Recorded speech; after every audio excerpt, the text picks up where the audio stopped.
எனக்கு விடியல் ஆட்சி கொடுக்குறேன்னாரு ஸ்டாலின் ஐயா. ஒரு 39 எம்எல்ஏ மேல 39 பேருக்கு காண்டாயி துப்பாக்கி படத்துல வர்ற மாதிரி கரெக்டா 12-10க்கு போய் கத்தி எடுத்து சொருகிறான்னு வச்சுக்கோங்க. போதையில கொலை பண்ணாலும், பாதை தவறி கொலை பண்ணாலும் கொலை தவறான விஷயம். அது ஒரு மருத்துவரை, ஒரு தாயை, ஒரு பெண்ணை, அந்த ஒரு நம்பிக்கை தான். சரி 2 வருஷம் பல்ல கடிச்சிட்டு ஓட்டிடுவோம்.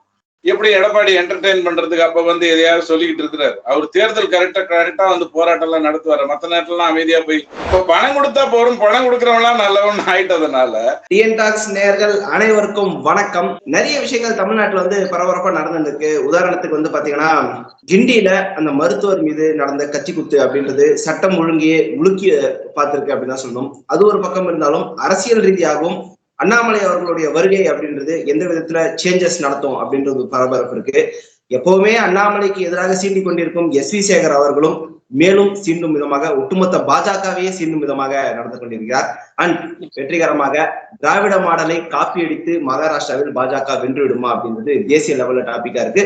பல விஷயங்கள் நம்முடன் விவாதித்துக் கொண்டிருக்க நம்முடன் இன்று இணைந்திருப்பவர் அரசியல் விமர்சகர் மற்றும் துக்ளக்கின் வாசகர் டிடிஎஸ் ரவி சார் அவர்கள். வணக்கம் sir, welcome to the show. வணக்கம் வணக்கம் சார். இதே நவம்பர் மாசம் 16ஆம் தேதி நம்ம டைம் டிராவல் பண்ணி ஒரு 2 வருஷத்துக்கு முன்னாடி போனோம்னா, ஒரு மாணவி, ஒரு இளம் வயது மாணவி, ஃபுட்பால் பிளேயர் தவறான சிகிச்சை முறை காரணமாக மரணிக்க வேண்டியத ஒரு துர்சம்பவம் நம்ம வந்து பார்த்திருப்போம். 2 வருஷத்துக்கு முன்னாடி இதே நவம்பர் மாதம் 16ஆம் தேதி நடந்தது. ஸ்டாலின் ஐயாவுடைய தொகுதியை சார்ந்தவங்க. Yes yes sir sir. இப்ப வந்து கிண்டியில அதே மருத்துவம் தொடர்பான ஒரு சர்ச்சை இருக்கு. ஆனா கத்தி குத்துரு சட்டம் ஒழுங்கே உலுக்கி பாக்குற மாதிரி இருக்கு. இது சட்டம் ஒழுங்கு அப்படின்றது ஒரு ஃபேக்டர் நம்ம எடுத்துக்க முடியுமா? ஏன்னா முதல்வர் வந்து எல்லாத்தையுமே போய் பர்சனலா பார்த்து நம்ம அட்ரஸ் பண்ண முடியுமா? இல்ல இப்ப நீங்க இந்த டாக்டர் மருத்துவமனைங்கிறத மறந்துருங்க. எனக்கு விடியல் ஆட்சி கொடுக்குறேன்னாரு ஸ்டாலின் ஐயா. ஒரு 39 எம்எல்ஏ மேல 39 பேருக்கு காண்டாயி துப்பாக்கி படத்துல வர்ற மாதிரி கரெக்டா 12-10க்கு போய் கத்தி எடுத்து சொருகிறான்னு வச்சுக்கோம். அவன் சொல்றான், எனக்கு ரொம்ப காண்டாயிடுச்சுங்க, அவர் வந்து விடியல் கொடுக்குறேன்னாரு, ஒன்னும் நடக்கல, கரண்ட் பில் ஏறினதுதான் மிச்சம், என்கிட்ட இருந்து வாங்கி என் பொண்டாட்டிக்கு கொடுத்துட்டு என் பொண்டாட்டி வந்து என்கிட்ட ஓட்டு போட சொல்றா, 1000 ரூபாய் கொடுத்தாரு ஸ்டாலின், ஓட்டு போடுங்கிறா. தமிழ்நாடே அப்படியே மகிழ்ச்சியா இருக்கு, இதை பார்த்து அப்படியே எடப்பாடிக்கு ஒரே கோபமா இருக்கு, பொறாமையா இருக்கு அப்படின்னு ஸ்டாலின் ஐயா வேற சொல்றாரு.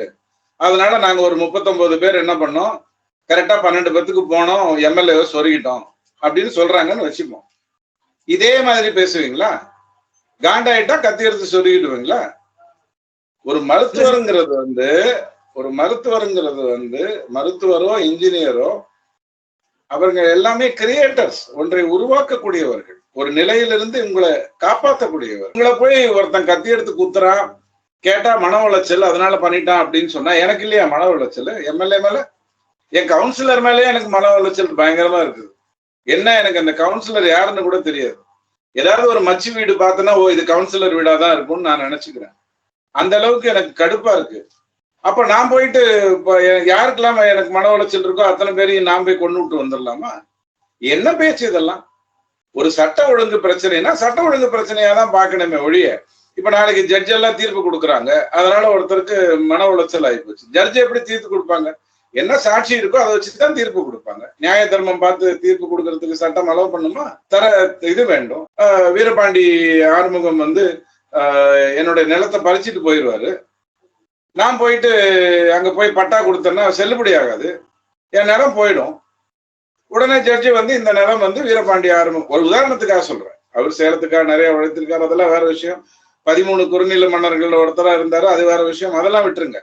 அப்ப உடனே நீங்க வந்து அந்த ஜட்ஜை கொண்டு வருவீங்களா மன உளைச்சல்னாலன்னு? என்ன மன உளைச்சல்? மண்ணாங்கட்டி 6000 கொலைகள் நடந்திருக்கு, 60,000 கொலைகள் நடந்திருக்கு. போதை வந்து சாதாரணமா தலைவிரித்தாடுது, எங்க பார்த்தாலும் அந்த பிரச்சனை இருக்குன்னு பேசினா, இது அந்த ஆளுக்கு மன உளைச்சல், அதனால போய் குத்திட்டான்னா, நாளைக்கு நான் எம்எல்ஏ மேல குத்தினா 234 பேர்.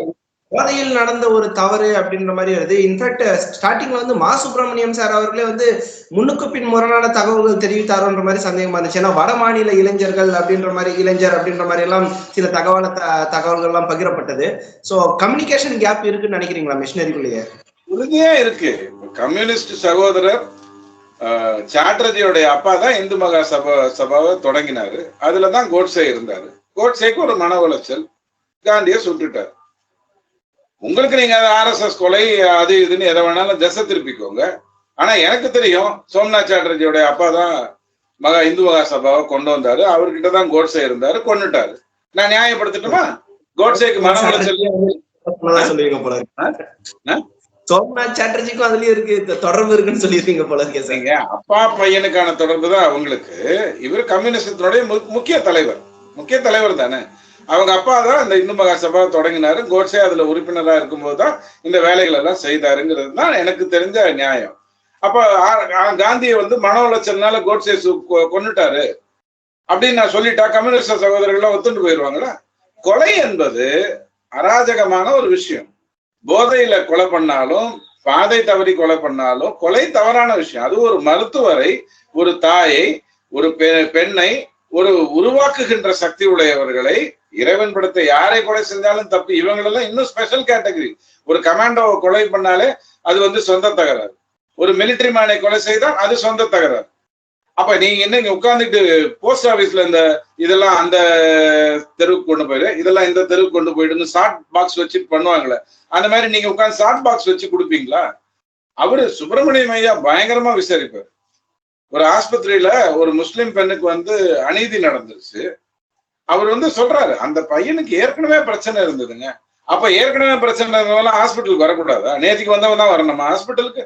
நீங்க அதுக்காக கொண்டு போடுவீங்களா? அப்போ இந்த மாதிரி பேசுகின்ற ஒரு தன்மை இவங்களுக்கு எதனால வந்திருக்குன்னு சொன்னா, ஒரு பூத் ஸ்லிப் வச்சுக்கிட்டு 10% பேரை டிக் பண்ணிட்டு அந்த 10% பேருக்கு 20,000 ரூபாய முதல்ல 4,000, அப்புறம் 3,000, அதுக்கப்புறம் 6,000, அதுக்கப்புறம் ஓட்டு போட்டு வந்ததுக்கு அப்புறம் 4,000 அப்படின்னு பிரிச்சு கொடுத்துட்டு பழகிட்டதுனால அடுத்தவனுடைய மீட்டிங்கே போக கூடாது, நீ இங்க உட்காந்துக்கணும், உனக்கு கறி சோறு எல்லாம் கொடுப்பேன் அப்படின்னு அந்த ஊர்ல இருக்கிற நாயெல்லாம் கொண்டு பிரியாணி பண்ணி அவனுங்களுக்கு போட்டு விட்டுட்டு நாயை காணோம்னு அப்புறம் கார்பரேஷன்ல தேடுறான். என்னடா ஆச்சுன்னா தேர்தல் நடந்தது, பிரியாணி ஆயிப்போச்சு, எல்லாமே சிக்கன் பிரியாணி.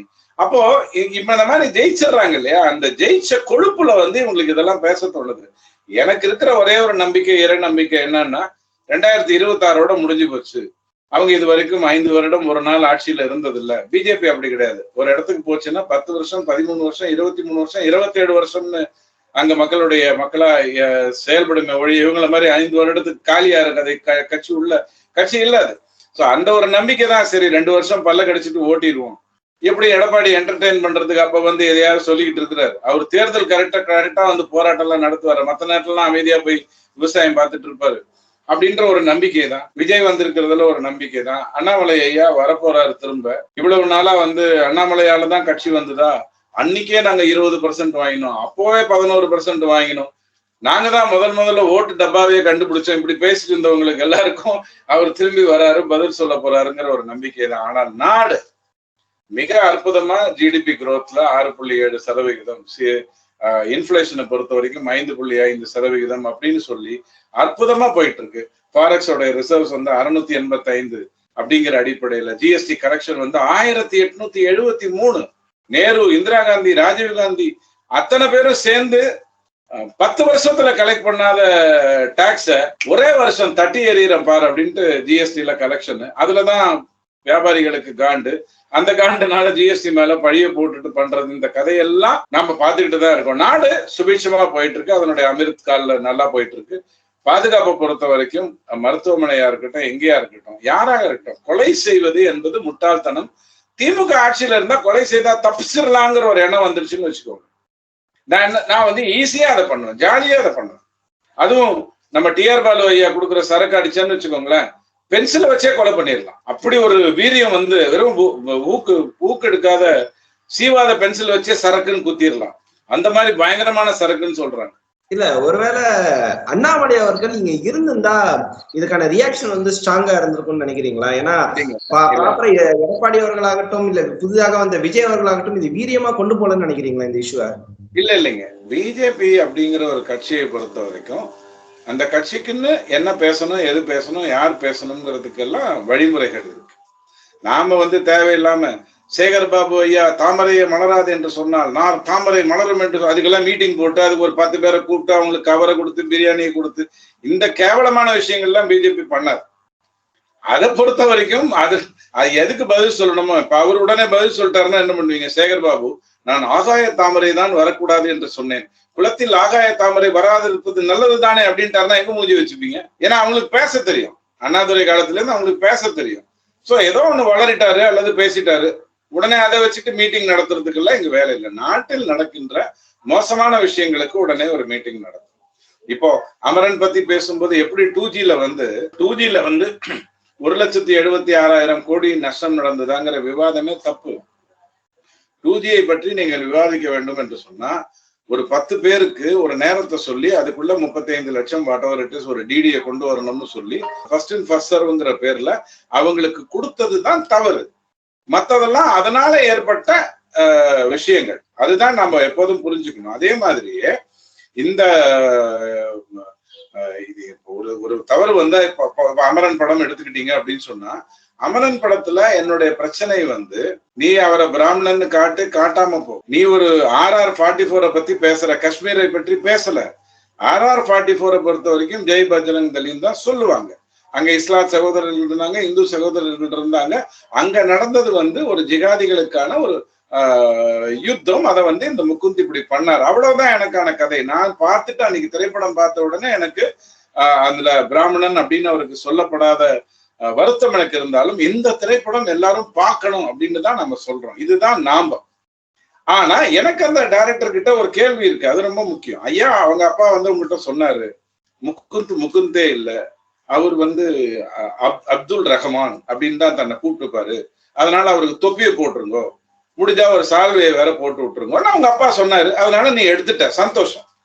ஆனா ஹிந்து வந்து உங்ககிட்ட சொல்லலையா? நான் என்னைக்குமே கிராஸ் போட்டுக்கிட்டதே இல்லை, சிலுவையை போட்டுக்கிட்டதே இல்லைன்னு உங்களுக்கு சொல்லலையா? அப்ப அவங்களுக்கு மட்டும் மாட்டி விட்ட அப்படிங்கிற அந்த கேள்வி. அதாவது ஒரு விஷயத்தை எடுத்துக்கிட்டா அந்த புறாக்கன் தான் நமக்கு முக்கியமே ஒழிய அந்த மரமோ அந்த வேரோ அந்த கிளையோ அந்த இலையோ அந்த புறாவோ கூட நமக்கு அவசியம் இல்லைங்கிற அடிப்படையில தான் விவாதங்கள் நடக்கணும்னு நான் சொல்லுவேன். சோ அண்ணாமலை வருவதால் என்ன நடக்கும்னு சொன்னா, அண்ணாமலை ஐயாவை பொறுத்த வரைக்கும் அது என்ன பிரச்சனைங்கிறது, அதாவது பெரிய மேக்ரோவா பெரிய விஷயத்த நான் பேசுவேன், சின்னதுக்கெல்லாம் வேலுமணி அறிவிக்க விடுவாரு, ரொம்ப சின்னதா போயிடுச்சுன்னா இவரு நம்ம சண்முகத்தை கூட்டு அறிவிக்க விட சொல்லுவோம், ரொம்ப காரசாரமா இருந்தா ஜெயக்குமாருக்கு அப்படியே கொஞ்சம் லெமன் ஜூஸ் கொடுத்தா அவரு பயங்கரமா வந்து பேசுவாருன்னு நடத்துற கட்சி இல்ல பிஜேபி. பிஜேபி பொறுத்த வரைக்கும் அது என்ன பிரச்சனையாக இருந்தாலும் அந்த பிரச்சனையை நியாயமாக எடுத்து வைக்கும். அது இப்ப அண்ணாமலை ஐயா வந்த உடனே நடக்கும். எச் ராஜா ஐயா பிளஸ் அந்த டீம்ல இருந்த அந்த 15 பேரும் தன்னுடைய வேலைகளை ஒழுங்கா பாத்துக்கிட்டு தான் இருந்தாங்க, அதுல வந்து மாற்று கருத்தே இல்லை. அவர் வராருங்கிறதுனால என்ன நடக்கும் அப்படின்னு சொன்னா செய்திகள் உடனடியா போய் சேரும். இல்லைனாலும் செய்திகள் பிஜேபி கொண்டு வந்துட்டு தான் இருக்கு. சில தேவையில்லாத விஷயங்கள் எல்லாம் கான்சென்ட்ரேட் பண்றதை தான் நம்ம தவிர்க்கணும். நீங்க சொல்றது வந்து அண்ணாமலை வந்தாலே அந்த வீரியம் அதிகமாகும் அப்படின்றீங்க. பட் அண்ணாமலை மாதிரியே ஒரு பிராண்டிங், அதாவது அவர் எப்படி நாட்டுக்காக சேவை செய்த IPS பதவி, ஒரு IAMல படிச்சுட்டு அதெல்லாம் துச்சமென உதறிட்டு வந்தாரோ அந்த மாதிரி கேரியரின் உச்சத்தை உதறிட்டு விஜய் அவர்கள் வந்திருக்கிறாரு. இளைஞர்கள் வந்து இதை பார்க்க மாட்டாங்களா? அப்போ அண்ணாமலையோட விஜய் பக்கம் திரும்பலாம் அப்படின்னு இளைஞர்கள் எல்லாம் யோசிக்க மாட்டாங்களா? பாருங்க, நான் வந்து ஆப்பிள் டு ஆப்பிள்னா green apple to green apple, ஒரு பக்கம் சிகப்பு ஆப்பிள் ஒரு பக்கம் கிரீன் ஆப்பிள் வச்சுக்க மாட்டேன். ஏன்னா இது எனக்கு புளிக்கும்னு தெரியும், அது எனக்கு ருசிக்கும்னு தெரியும். விஜய் வந்து தன்னுடைய கேரியர் எல்லாம் விட்டுட்டு வந்துட்டாரு அப்படிங்கிற கதையெல்லாம் நான் பேச மாட்டேன். ஒண்ணு சொல்லுவேன், இதுக்கு முன்னாடி இருந்த கலைஞர்கள் வந்து அரசியலிலும் இருந்துகிட்டு கூடவே படமும் பண்ணாங்க. எம்ஜிஆர் அவர்கள் ஒரு படம் ரிலீஸே ஆச்சு, அவர் முதலமைச்சர் ஆகும்போது ரிலீஸே ஆச்சு. அதை வேணா இவர் பண்ணாம இருக்காருன்னு நம்ம வாழ்த்தலாமே ஒழிய கடந்த 5 படங்களா அவரால் வந்து கருப்பை வெள்ளையாக்க முடியல. அதாவது திரைப்படம் இவங்க எடுக்கிறதே எப்படின்னா, உங்களால முடிஞ்சா ஒரு நல்ல ஹீரோவா நீங்க ஆயிட்டீங்கன்னு சொன்னா உடனே நாளைக்கு ஒரு படம் எடுத்து பெரிய ஹீரோ ஆயிட்டீங்கன்னு வச்சுக்கோங்களேன், ஒரு பெரிய வசதி என்ன தெரியுமா, ஒரு கூடாரம் போட்டுக்கிட்டு நம்ம செந்தில் பாலாஜி ஐயா போக்குவரத்து துறையில இருந்த போது வேலை வாங்கி தரேன்னு கோடியா லட்சமா வாங்கினார்ல, அந்த மாதிரி நீங்க என்ன பண்ணலாம், 100 கோடிக்கு உங்களுக்கு உதயநிதியை எதிர்க்கிற தைரியம் வேற இருக்கணும். அதுக்கு நீங்க ரொம்ப கஷ்டப்படணும். எத்தனை கிலோ கறி சாப்பிடணும், எத்தனை கிலோ பருப்பு சாப்பிடணுங்கிறதெல்லாம் நீங்க தயார் பண்ணிக்கோங்க. அதை பத்தி எனக்கு வேலை இல்லை. முடிஞ்சா அந்த ரோஜாப்பு ரவிக்காரி படத்துல பாடுவான், அந்த பைல்வான் சொல்லுவான் எத்தனை தோலா இது வேணும், அதெல்லாம் நீங்க தெரிஞ்சுக்கோங்க. உதயநிதி எதுக்குன்னா சாதாரண விஷயம் இல்லை. அப்படி எதிர்த்துட்டீங்கன்னா ஒரு திரைப்படத்தை எடுத்துடுறது 150 கோடி 200 கோடி. ஐயா, உலகத்துல இத்தனை திரையரங்குகள் தான் இருக்கு. அதுல தமிழ் திரையரங்குகள் இத்தனை தான், இத்தனை காட்சிகள் தான், இத்தனை சீட்டு தான், இத்தனை ரூபாய் தான். நான் இங்க வகுத்து பாக்குறேன், எப்படா 300 கோடி எப்படி வரும்? 1500 திரையரங்குகள்ல 4 காட்சியும் மக்கள் பார்த்து 30% அட்டண்டன்ஸ் உள்ள இருந்ததுன்னா அப்படி இருக்காது. இன்னைக்கு நீங்க எந்த தியேட்டருக்கு வேணாலும் போங்க, 15 இல்லது 20 பேர் தான் உட்கார்ந்து இருப்பாங்க. எந்த காட்சியா இருந்தாலும் 15 இல்லது 20 தான் உட்கார்ந்து இருப்பாங்க. 30% காட்சி ரொம்பி 190 ரூபாய் கொடுத்து டிக்கெட் வாங்கினா, எனக்கு இவரு கணித மேதையெல்லாம் சொல்லி கொடுத்த கணக்குப்படி ஒரு 150 கோடி 200 கோடி வரைக்கும் வருது. இப்படி நடந்தால் 1500 ஸ்கிரீன்ல 4 காட்சி 190 ரூபாய் 30% தான் எனக்கு ஏதோ வருது. சோ இந்த கதையை விஜய் தன்னுடைய அப்படியே 1000 கோடி சம்பாதிக்கக்கூடிய வாய்ப்புகளை எல்லாம் மிஸ் பண்ணிட்டு வந்துட்டாருன்னு நான் சொல்ல மாட்டேன். ஆனா ஸ்ரீராம் சேஷாத்ரி ஐயா இதை சொல்லும் போது ஒரு நல்ல லாஜிக் சொன்னார். கடந்த 5 வருடமா அவருடைய படங்கள் ஃபிளாப் ஆயிருக்கலாம். அவர் ரேஞ்சுக்கு ஓப்பனிங் இருக்கக்கூடியவங்களுக்கு இன்னொரு 5 வருடம் இன்னொரு 5 படம் அவர் எடுத்து மக்கள் எல்லாம் ஒரு வழி பண்ணி, லியோ கோட் மாதிரி ஒரு 4-5 படம் திரைக்காவியங்கள் எடுத்தாருன்னா இன்னொரு 5 படம் வரைக்கும் அவங்க பார்ப்பாங்க. அதுக்கப்புறம் அவங்களும் ஓடி போயிடுவாங்க. அந்த 500 கோடி ரூபாய் அல்லது 1000 கோடி ரூபாய் அவருக்கு நஷ்டம் அப்படின்னு நான் எடுத்துப்பேன். அது வேற விஷயம். ஆனால் அவருடைய படம் ரிலீஸ் அப்ப லியோ படம் எவ்வளவு மோசமா இருந்ததுங்கிறது எல்லாருக்கும் தெரியும். எனக்கு தெரிஞ்ச பிவிஆர்ல அல்லது மால்ல 150 ரூபாய்க்கு எதையாவது கொடு, 200 ரூபாய்க்கு 400 ரூபாய்க்கு கூட கொடுறா, படம் தாங்க முடியல அப்படின்னு எல்லாரும் போட்டுட்டு பாப்கார்னையும் மண்ணாங்கட்டியும் வாங்கி உக்காந்ததை நான் தான் பார்த்தேன். அந்த படம் 600 கோடி ரூபாய் சம்பாதிச்சு. சோ இந்த கருப்பை வெள்ளையாக்கக்கூடிய வாய்ப்பு விஜய்க்கு இனி இல்லாமல் போச்சு. அதை நான் நேர்மையா சொல்லிடுவேன். அவர் திரைப்படத்தை விட்டுட்டு வரேன்னு சொல்றது ஒரு நல்ல விஷயம். அதை நான் மாற்று கருத்து இல்லை. ஆனால் அதுல அடுத்த பிரச்சனை வேற. இப்ப சேர்த்து வச்ச சொத்தையாவது எடுத்து கமலஹாசன் மாதிரி அப்பப்ப ஏதாவது, இப்ப பாருங்க அமரன் படம் நாமெல்லாம் பாக்குறதுனால கமலஹாசனுக்கு 200 கோடி ரூபாய் கிடைக்கும். இதை விட ஒரு அநியாயம் இந்த உலகத்துல எங்கேயாவது கடைத்தேங்காய் எடுத்து வழிப்புள்ளையாருக்கு உடைச்ச கதையா? நாம மாட்டுக்கு ஒரு நல்ல படத்தை பார்க்க போக கமலஹாசனுக்கு ஒரு 200 கோடி ரூபாய் தொலைது உற்று பரவாயில்ல அப்படின்னு நம்மளும் பேசிக்கிறோம். இதுல அவர் உதயநிதியோட கரெக்டா லிங்க் வச்சுக்கிட்டாருன்னா 400 கோடிக்கு கலெக்ஷன் காட்டிடலாம். அது வேற ஒரு நல்ல வாய்ப்பு, அதை விட்டுருங்க. ஆக இவங்க திரைப்படத்தை விட்டுட்டு வர்றதுங்கிறது ஒரு பெரிய விஷயம் தான், நான் இல்லைன்னு சொல்லல. ஆனால் அதற்கும் அவர் அரசியலுக்கு வர்றதுக்கும் சம்பந்தம் இல்லை. நேர்மையா பதில் சொல்லணும்னா விஜய்க்கு அரசியல்ல வரணுங்கிற எண்ணம் இருக்கு. 50 வயதுல தான் அவர் அரசியலுக்கு வராரே ஒழிய அவருக்கு 30 வயதுல இருந்து அந்த ஆசை இருந்தது. நல்ல வேலையா அவங்க அப்பா பேச்ச இந்த விஷயத்துல மட்டும் அவர் கேட்காம அவர் மட்டுக்கு தனி ரூட்ல போய் தன்னுடைய ஊழியர்களை வைத்துக்கிட்டு அவங்க ஊழியம் செய்கின்றவர்கள் என்ன சொன்னாங்களோ அதுக்கு ஏத்த மாதிரி அவர் கரெக்டா வந்துட்டாரு. நல்லதா போச்சு. எனக்கு அதுல லாபம் என்னன்னா, திமுக எதிர்ப்பு ஓட்டு அண்ணாமலைக்கு தான் வரும், அதிமுக எதிர்ப்பு ஓட்டு அண்ணாமலைக்கு தான் வரும். ஆனா ஆதரவு வாட்டு கை வைக்கக்கூடிய தைரியம் விஜய்க்கு தான் இருக்கும். ஏன்னா பெண்கள் முன்னாடியாவது பதிபக்தி எல்லாம் இருந்தது. இப்போ சாராயம் குடிச்சிட்டு வர்றவனுக்கு என்ன பக்தி வேண்டி கிடக்குது. அப்போ அவ என்ன பண்ணுவாங்க, விஜய்க்கு தான் ஓட்டு போடுவாங்க. சோ திமுகவுக்கும் அதிமுகவுக்கும் ஓட்டு போட்டு கொண்டு இருந்த பெண்கள் கண்டிப்பா இந்த முறை விஜய்க்கு ஓட்டு போடுவாங்க. விஜய் திமுகவுடைய வாக்குகளையே பிரிக்கக்கூடிய சக்தி படைச்சவர் அப்படின்னு சொல்றீங்க. அப்போ அவருக்கு தான் சார் மவுஸ் அதிகமா இருக்கும். இல்ல திமுகவுடைய வாக்குகள்ங்கிற வார்த்தையை நான் அந்த சக்திங்கிற வார்த்தைக்குள்ள நான் வரல. 40+ உள்ள பெண்களுடைய வாக்கு அவர்கிட்ட போயிடும். சோ இது நீங்க ஆனா பெண்ணான்னு பாக்குற விஷயம் தானே ஒழிய அதுல திமுகவா அதிமுகவா மதிமுகவாங்கிறது கிடையாது. நம்பர் 1. அப்போ ஆட்டோமேட்டிக்கா அந்த வாக்கு அவருக்கு போயிடும். அந்த சக்தி அவருக்கு இருக்கு. வாக்கு வேற விஜய் பக்கம் இருக்குது. 40+ விஜய் பக்கம் போயிடுச்சுன்னா இளைஞர்களை பொறுத்த வரைக்கும் 25- எல்லாம் இருக்கு. 25 வயசுக்கு மேல அவனுக்கு வேலை கிடைச்சிடும், அவன் பொறுப்பா போயிடுவான். அவன் உட்காந்துட்டு விஜய் படத்தை பார்த்து கஷ்டப்பட போறான். அப்ப அவனுக்கு கீழே இருக்கு இல்லையா, 25க்கு கீழே இருக்கு இல்லையா, அந்த இளைஞர்களுடைய வாக்கு உறுதியா இருக்கு. எழுதி வச்சுக்கோங்க. அதே ஊழியத்தினால அஜித் வீட்டுல இருந்து சொல்லி அஜித்துடைய ஆதரவும் விஜய்க்கு கிடைப்பதற்கு நிறைய வாய்ப்புகள் இருக்கு. அந்த தேர்தலில் அவர் நிக்கிறாருன்னு சொன்னா அஜித் எப்படி இவர் சைக்கிள் ஓட்டு வரும்போது பின்னாடியே அவர் சைக்கிள் ஓட்டிட்டு வந்தாரோ ப்ராபப்ளி இதெல்லாம் மாத்திக்கிட்டாரோன்னு தெரியல. அவர் பொதுவா பைக் தான் ஓட்டுவார், திடீர்னு மோட்டார் எல்லாம் பிடிக்கிட்டு சைக்கிள்ல வந்தார். எனக்கு புரியல. பரவாயில்ல, என்ன வேணாலும் நடக்கட்டும், காசு வாங்கினா அதுக்கேற்ற மாதிரி வேலை செய்யறது தானே. அப்ப அஜித் வந்து கண்டிப்பா விஜய்க்கு சப்போர்ட் பண்றதுக்கு நிறைய வாய்ப்புகள் இருக்கு. சோ ஸ்ட்ராங்கா தான் விஜய் வரப்போறாரு. எல்லாம் நல்லது நடந்ததுன்னா, எல்லாம் நல்லது நடந்தது. அதனால என்ன ஆகும்னா ஆதரவு வாக்குகள் தான் பிரியும். அதனால அண்ணாமலைக்கு எந்த நஷ்டமும் இல்லை, தமிழ்நாட்டுக்கு எந்த நஷ்டமும் இல்லை.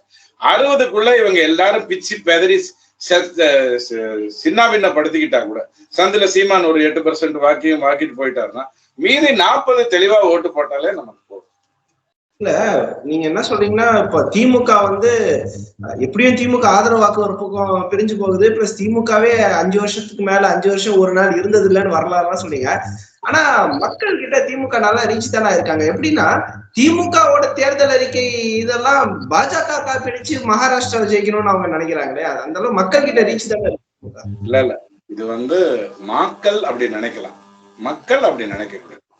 ஏன்னா கமலஹாசன் ஐயாவுடைய சிந்தனையில அவர் ஏதோ ஒரு நாள் ராத்திரி ரொம்ப ஃப்ரீயா தனியா இருந்திருக்காரு, வேற எங்கேயும் போகாம. அந்த நாள் அவர் சிந்தித்த போது அவருக்கு என்ன புரிஞ்சுது அப்படின்னா, பெண்களுடைய வாக்கை கவரணும்னு சொன்னா, இந்த மாதிரி அவருக்கு ஒரு ஆசை இருந்திருக்கும் இல்லையா.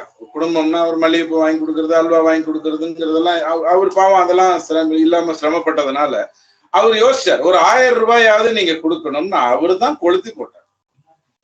கடைசியில இவங்க என்ன பண்ணிட்டாங்க, அந்த டிவியையும் ரிமோட்டையும் டார்ச் லைட்டையும் மட்டும் வாங்க வேண்டியவங்க இவரையே தூக்கிட்டு போயிட்டாங்க. அவர் பாவம் பிக் பாஸ் எல்லாத்தையும் விட்டுட்டு அவர் தான் அரசியலுக்கு வந்து அவருடைய பேர் இது கொடுத்தது அவரை தான். நான் அதுல ஒண்ணும் மாற்றுக்கிறது இல்லை. ஆனா திமுக அதுல செய்த அநியாயத்தை நீங்க சொல்லணும். 2.5 கோடி பேருக்கும் கொடுப்பேன்னு சொல்லிட்டு ஒரே 1,15,00,000 பேருக்கு கொடுத்த அந்த அநியாயம் தான். அதாவது சாராயத்தை வந்து ஒரு அமைச்சர் தயாரிப்பாரு, அதுல தண்ணி ஊத்துற வேலையை ஒருத்தர் பண்ணுவாங்க இல்லையா, அந்த வேலையை தான் திமுக பண்ணிச்ச ஒழிய பாவம் சாராயத்தை தயாரிச்சது கமலஹாசன். இல்ல நம்மளே நிறைய தடவை என்ன சொல்லியிருக்கோம்னா, இது நிதி நெருக்கடி எந்த அளவுக்கு இது கொடுக்கும் அப்படின்றத நம்ம பேசியிருக்கோம். பாஜக இது வந்து நிறைய இடத்துல பேசியிருக்கு. பட் பாஜகவே மத்திய பிரதேஷ்லயும் இதை காப்பி அடிச்சிருச்சு, மகாராஷ்டிராலையும் காப்பி அடிச்சிருச்சு. நிதி நெருக்கடியை பற்றி பாஜகவுக்கு கவலை இல்லாம போயிடுச்சு அந்தந்த மாநிலங்கள். இல்ல இப்ப மகாராஷ்டிராவுடைய மேனிபெஸ்டோ எடுத்து தயவு செஞ்சு பாருங்க. அந்த 1500 ரூபாய் நான் கொடுத்துட்டு இருந்தேன், இப்ப 2100 ரூபாய் கொடுக்க போறேன்னு சொல்லி இருக்கிறத தவிர வேற எங்கேயாவது இலவசம் வருதான்னு பாருங்க. எல்லா இடத்துலயும் அத்தியாவசியம் தான் வரும். அத்தியாவசியத்துக்கும் இலவசத்துக்கும் நிறைய வித்தியாசம். அதாவது உங்களை கூட்டு வச்சு வந்துருச்சா சார்? அப்போ இல்ல பணம் கொடுப்பதெல்லாம் இலவசம்னு நான் சொல்ல மாட்டேன். இப்ப உதாரணத்துக்கு ஜெயலலிதா அம்மா சைக்கிள் கொடுத்தாங்க, அதை இலவசம்னு நீங்க பார்க்க கூடாது. அந்த பெண் அந்த ஊரில் இருந்து அந்த சைக்கிளின் மூலமாக பத்திரமா போனா, பத்திரமா வந்தா. அந்த சைக்கிள் இன்னைக்கு அவங்க அப்பா ஓட்டி. சோ இதை நீங்க அத்தியாவசியம்னு சொல்லுவீங்களா, இலவசம்னு சொல்லுவீங்களா? ஆனா நான் டிவி கொடுக்குறேன்னு சொல்லிட்டு எஸ்சிபிக்கு கேபிள் கனெக்ஷன் பணம் வாங்கி கொடுக்குற பிரச்சனையை கொண்டு வந்துட்டு, நம்ம வீட்டுல இருக்கிறவனே நல்லா இருக்கட்டும், 1000 பேருக்கு கேபிள் டிவி கொடுத்தோம்னா அவங்க எல்லாம் கேபிள் பணம் கட்டுவாங்க, அத்தனையும் நம்ம வீட்டுக்கு தான் வரும்னு நினைச்சு அது ஒரு பிரச்சனையான உடனே கேபிள் பணத்தையும் கொடுத்து தொலைக்கிறேன் அப்படின்னாரு பாருங்க கருணாநிதி ஐயா. அது இலவசம். நான் சொல்ல புரியுதுங்களா? நீங்க போயிட்டு நான் வந்து டிவியை கொடுக்குறேன்னு சொல்லிட்டு இன்னொரு 90 ரூபாயும் சேர்த்து எடுத்துக்க, அதையும் சேர்த்து நானே கொடுத்துட்றேன், அப்படியே டைரக்டா நம்ம பையனுக்கே வரட்டும், அது மூலமா எங்களுக்கு வந்துடட்டும்னு சொன்னதுதான் இலவசம். அதே மாதிரி ஜெயலலிதா அம்மா வந்து நான் லேப்டாப் கொடுக்குறேன்னு சொன்னது வந்து இலவசத்துக்குள்ள வராது, அது அத்தியாவசியம். காரணம், ஒரு லேப்டாப் இருந்ததுன்னா அவனால வந்து இன்டர்நெட்டை கொண்டு வர முடியும், அவங்க வாழ்க்கையில என்ன பார்க்கணுமோ அதை பார்க்க முடியும். சோ இலவசத்துக்கும் ஆனா பிஜேபி இது எல்லாத்தையுமே புறந்தள்ளிடுச்சு. 1000 ரூபாய் பெண்களுக்கு கொடுப்பதால் அவங்களுக்கு வந்து பெண்கள் கிட்ட ஆசையை தூண்டுறதுக்கு 1 முழம் மல்லிகைப்பூ போகும், அதை நல்லவங்க கொடுக்கணும், அவ்வளவுதான் அவங்களை பொறுத்த வரைக்கும், வேற எதுவும் கிடையாது. சோ நேர்மையா இருக்கணும், நல்லவங்க கொடுக்கறதால. இப்ப பணம் கொடுத்தா போறோம், பணம் கொடுக்கறவங்களாம் நல்லவன் ஆயிட்டதுனால 1,15,00,000 பேருக்கு இது போகுது. அப்ப அந்த கடுப்பு மீதி 1,25,00,000 பேருக்கு வரணும்னா அது வரல. அதுதான் பெரிய துக்கமான ஒரு விஷயம். ஆனா இப்ப ஒரு கேஸ் கொடுக்குறேன், நீங்க யாரா இருந்தாலும் ரிட்டர்ன் பண்ணுங்க, அதை வந்து நான் வந்து ஒரு ஏழைக்கு கொடுக்குறேன் அப்படின்னு சொல்லி உஜ்வாலா திட்டத்தின் மூலமாக கொடுக்கறதுங்கிறது இலவசம் கிடையாது, அத்தியாவசியம். அதே மாதிரியே மின்சாரத்தை நான் வந்து ஃப்ரீயா கொடுக்க மாட்டேன். உன் வீட்டுல நான் வந்து ஒரு சோலார் கொண்டு வந்து வைக்கிறேன், சோலார் வைக்கிறதுக்கு நான் வந்து இத்தனை 1000 ரூபாய் கொடுக்குறேன், நீ கரண்ட்டை உற்பத்தி பண்ணு, முதல்ல உன் வீட்டுக்கு அதை பயன்படுத்திக்கோ, அதற்கப்புறம் முடிந்தால் அதை நாட்டுக்கு வித்துக்கோ அப்படின்னு சொல்றது வந்து இலவசம் கிடையாது. காமராஜ் ஐயா மதிய உணவு போட்டது இலவசம் கிடையாது. அப்ப கையேந்து நிக்க வைக்கிறாருன்னு கருணாநிதி ஐயா எம்ஜிஆருக்கு சத்துணவும் போது சொன்னது தான் தப்பு, அதுதான் அரசியல். ஆனா இவர் வந்து சாப்பாடு போட வச்சதுனால என்னாச்சுன்னா அட்டெண்டன்ஸ் வந்தது. அன்பார்ச்சுனேட்லி இன்னி வரைக்கும் அட்டெண்டன்ஸ் தான் வருதே ஒழிய அட்டென்ஷன் வர மாட்டேங்குது. அதாவது அதன் மூலமாக அற்புதமான இன்ஜினியர்ஸோ டாக்டர்ஸோ வருவாங்களான்னு கேட்டா வரமாட்டேங்கிறாங்க. ஆக நீங்க வந்து தயவு செஞ்சு மகாராஷ்டிராவுடைய மேனிபெஸ்டோ எடுத்து பாருங்க. நான் ஃபுல்லா படிச்சுட்டேன். அதுல இந்த 1500 ரூபாய் நான் கொடுத்துக்கிட்டு இருக்கேன், 2100 ரூபாய் நான் கொடுக்க போறேன்னு சொன்னது இலவசம். அதுக்கு உடனே நான் 3000 ரூபாய் கொடுக்குறேன், ஏன்னா எங்க தாத்தா காலத்துல நாங்க கொள்ளடிச்சுக்கிட்டு இருக்கிறோம், அது என்ன நீ வந்து அப்படின்ட்டு அவர் ஒருத்தர் வந்து 3000 கொடுக்குறேன்னு இருப்பாருங்க. அது அவசியமற்ற ஒரு விஷயம். இது எடப்பாடி ஐயாவும் பண்ணாரு. ஸ்டாலின் ஐயா 1000 ரூபாய் கொடுக்குறேன்னு உடனே அவர் 1500. இதெல்லாம் விட்டுருங்க. மத்த எங்கேயாவது ஒரு இடத்துல அவங்க இலவசம் பேசியிருக்காங்களா? கடன் ரத்துங்கிறது வந்து தமிழ்நாட்டுல தொன்று நடந்துகிட்டு இருக்கு.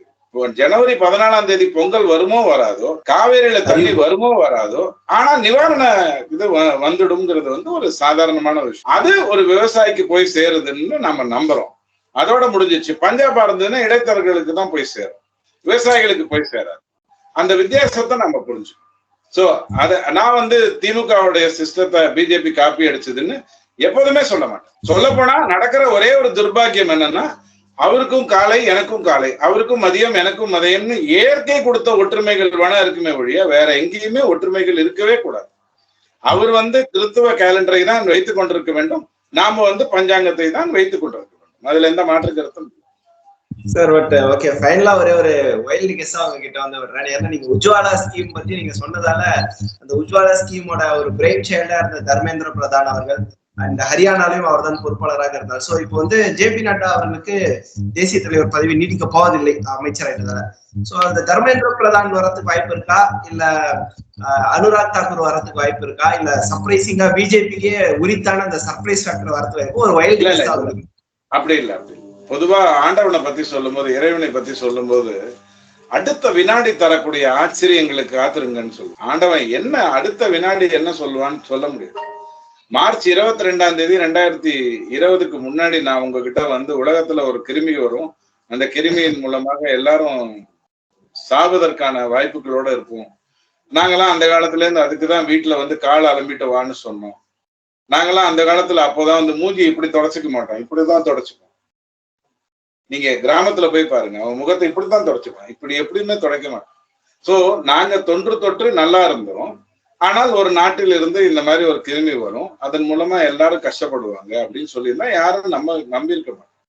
ஆனால் அந்த லாக்டவுன் வந்ததுக்கு அப்புறம் கதை கந்தலாச்சுங்கிறது எல்லாருக்கும். அந்த மாதிரி ஒரு பிரசிடென்ட் வந்து பிஜேபியில தேர்ந்தெடுக்கப்பட வேண்டும் என்று சொன்னா அது ஏதோ யாரோ ஒருத்தர் 2 பேர் உட்கார்ந்து முடிவு எடுக்கிற ஒரு விஷயம் இல்லை. அடுத்த வினாடி நீங்கள் பார்க்கக்கூடிய அந்த தலைவர் எங்கடா இருந்தாரு அப்படின்னு கேட்கிறாங்க. இப்ப திரௌபதி முர்மு வந்து வந்தாங்கன்னா ஒரு பட்டியல் இனத்தவர் வந்தார் கிடையாது, அவங்க ஆளுநரா இருந்திருக்காங்க, தொடர்ந்து அரசு பணி செய்திருக்காங்க, மிகப்பெரிய ஆச்சரியங்களை எல்லாம் செய்துட்டு அதுக்கப்புறம் அவங்களை கண்டெடுக்கக்கூடிய ஒண்ணு வேண்டாம். ஒரு மன் கி பாத்ல மோடி ஐயா அறிமுகப்படுத்துகின்ற சமூக சேவகர்கள் யாராக இருந்தாலும் அது எங்க இருந்தா பிடிச்சி பக்கத்து வீட்டுல இருந்திருக்காங்க அப்படிங்கிற மாதிரியான ஒரு ஆச்சரியங்கள் எல்லாம் பிஜேபியால தான் கொடுக்க முடியும். சோ நீங்க வந்து அந்த பதவிக்கு யார் வர வேண்டும்? ஆக்சுவலா 6 மாசத்துக்கு முன்னாடியே வந்திருக்கணும். இவ்வளவு நாள் தள்ளி போட்டதே தேவையில்லாத ஒரு விஷயம் தான்றது என்னோட அபிப்பிராயம். இதுக்கு முன்னாடி தமிழ்நாட்டுல நடந்திருக்கு. அண்ணாமலை வருவதற்கு முன்னாடி தலைவர் பதவிங்கிறது கொஞ்ச நாளைக்கு அப்படியே காலியா இருந்ததுங்கிறதுலாம் நடந்திருக்கு. ஏன்னா இங்க சிஸ்டம் இயங்குது.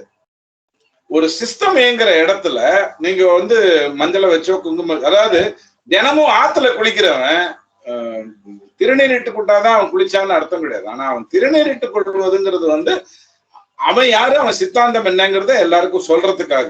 ரெண்டுத்தையும் நாம மறந்து போயிடுறோம். குளிக்காம குங்குமத்தை எடுத்துக்கிறோம், குளிச்சுட்டு குங்குமத்தை எடுக்காம விட்டுறோம். ரெண்டும் தவறுங்கிறது தான் நம்மளோட. சோ பிஜேபி கண்டிப்பாக ஆச்சரியம் தரக்கூடிய ஒரு தலைவரை தான் கொண்டு வருமே தவிர, அங்க வந்து பர்த் சர்டிபிகேட்ல இந்த குடும்பத்துல நீங்க பாத்தீங்கன்னா திமுக அந்த குடும்பத்துக்கு மட்டும் பர்த் சர்டிபிகேட்ல ஒரு விஷயம் ஆட் பண்ணிருக்காங்க, ஆக்குபேஷன் அப்படின்னு ஒண்ணு ஆட். குழந்தை பிறந்த போதே என்னோட ஆக்குபேஷன்னா ஃபர்ஸ்ட் விளையாட்டுத்துறை அமைச்சர், அதுக்கப்புறம் துணை முதல்வர், அதுக்கப்புறம் முதல்வர் அப்படின்ற மாதிரி அந்த மாதிரியான விஷயங்கள்லாம் பிஜேபி நடக்கும். போராட்டங்களிலும் கலந்து கொண்டவர் அப்படின்ற ஒரு கிரைட்டீரியா கூட இருக்குது.